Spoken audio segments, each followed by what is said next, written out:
wanted to share with you this moment. I just finished my prayer time.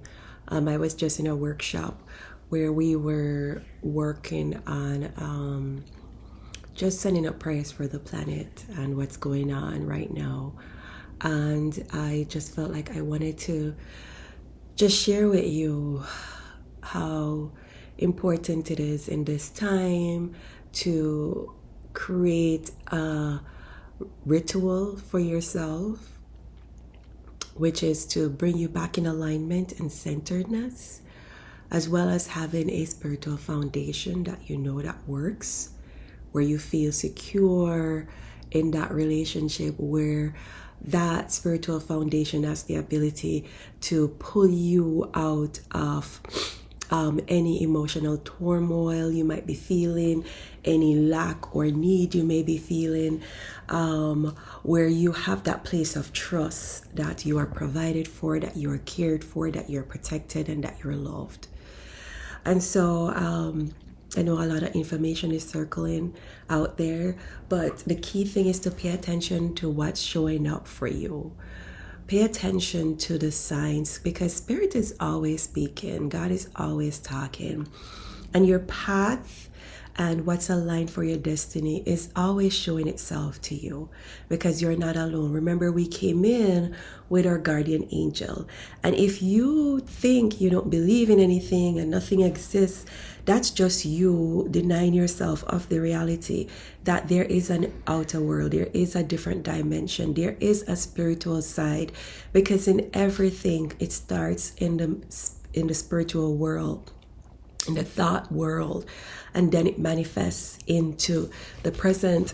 And every day I'm holding one of my journals in my hand, and I made this journal, created this journal, and every day when I hold it, it reminds me that this was just a thought, this was just an idea, this was just something in my spirit that was just like, you love journals, why not create your own? And I didn't just create a journal, I created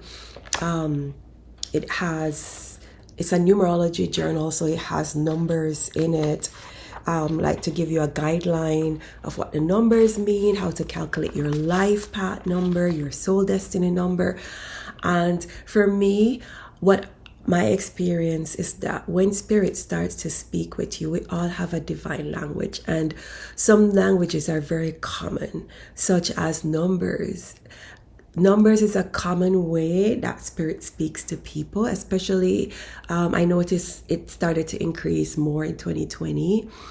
And colors and animals, feeling. Some of us can feel and sense things. Some of us have visions, like quick insight. Like I get like quick vision insights, like quick pictures pop in my head.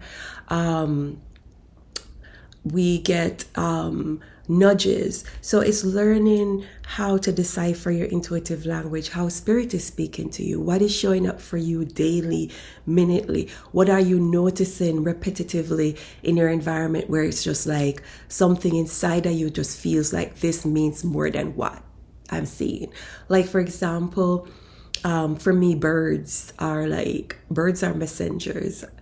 And yeah, we're in Hawaii, we see birds all the time, but there's a specific bird that when I hear it, the sound of it, I pay attention, because it always has a message for me, like something is always about to change or has changed, or I'm gonna get some good news, or something is coming. So whenever I hear that bird, the sound of that particular bird, I am aware that, okay.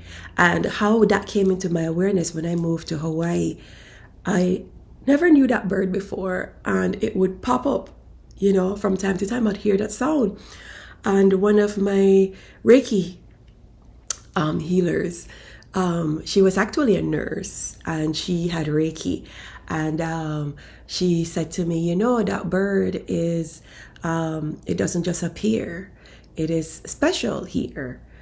And so I was like, oh, so I started to pay attention for when it pops up. And I'm telling you, every time in my life in Hawaii, when I'm having changes or something is about to happen, or I'm in a space where I'm feeling like nervous or scared or something, it would just appear. It wouldn't, I would hear the sound, or I would see it, and I would know that that's spirit talking to me, and that would bring me back into alignment. So some of the things that you can do, I did a video on tapping, emotional freedom technique, which is a way of bringing yourself back immediately. Like if you're feeling anxious or nervous or feeling emotions that you want to shift the vibration, you can tap on the meridian points on your body. So that is one way. Your breath work, taking a few minutes to just breathe in and out. Working with mudras. Mudras are symbols from the hands, and they all like have different meanings. Yeah. So prayer, this is one of the most powerful ones, because that's uniting the left brain and the right brain. And then when you use your tongue to touch on right here, that's just connecting you with your highest self. Yeah, so that just kind of bring that in alignment. Deep breath in and out. And that's like a quick way of how I center myself, and you can try that too for yourself. All right, so just wanted to just remind you that in this season, one of the important things to do is to create your spiritual foundation, create a relationship with the divine, no matter whom you're in connection with, and have a ritual that helps you with your managing your emotions, so that you don't get caught up in the whirlwind and pulled away, dragged away, but that you're in a centered, aligned, and calm space. And if you'd like to work with me, I have links below where you can book a session with me and we can do a deep dive. All right? And thank you for being on my channel. Aloha, malama pono, and mahalo.